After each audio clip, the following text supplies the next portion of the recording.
আমার স্বামীর 17তে brain tumour হয়েছিল পরে হ্যাঁ মানে অপারেশন করে আছে কলকাতাতে অপারেশন পরে সুস্থ হয়ে আছিল 8 বছর। হঠাৎ করে হ্যাঁ 2 মাস ধরে অসুস্থ হয়ে পড়ছে, প্রচণ্ড মাথা ব্যথা করছে পরে আমরা জিবিতে ভর্তি করেছি পরে হ্যাঁ আবার এমআরআই করেছি পরে হ্যাঁ মাথাতে আবার করছে 2টা ব্রেন টিউমার হয়েছে তাই মানে তাড়াতাড়ি অপারেশন করা লাগবে।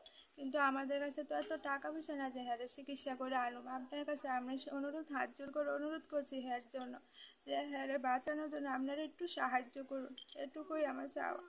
কোন জায়গা বাড়ি আপনার? উত্তর প্রযুপুর বিচার করে। বিধায়ক হয়েছিল নি? না এমনি বিধায়ক আছে না বাড়িতে।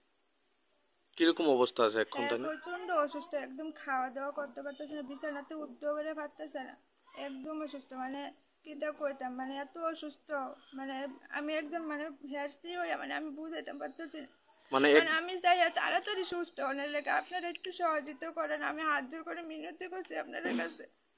মানে একবার কি তানের অপারেশন হয়েছিল? একবার অপারেশন হয়েছিল পরে কলকাতাতে হয়েছে। তারপরে কি কইছে ডাক্তারে? ডাক্তারে তো এমনি কিছু কইছে না, অপারেশনের পরে হ্যাঁ ভালোই আছে। আমরা তো আর ভাবছি না যে হ্যাঁ আবার নেক্সট টাইম মানে টিউমারটা হইব।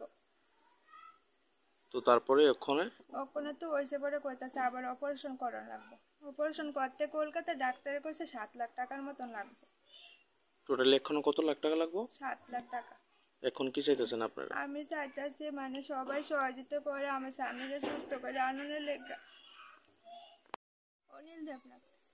কি করতো এমনি আগে তাই? এমনি যে কোনো কাজ মানে রাজমিস্ত্রি কাজ করতো আর কি। ও একদিন কাজ করলে 2 দিন বেড়ে থাকতো, সবসময় কাজও করতে পারতো না, অসুস্থ না তাই জন্য কাজও করতে পারতো না।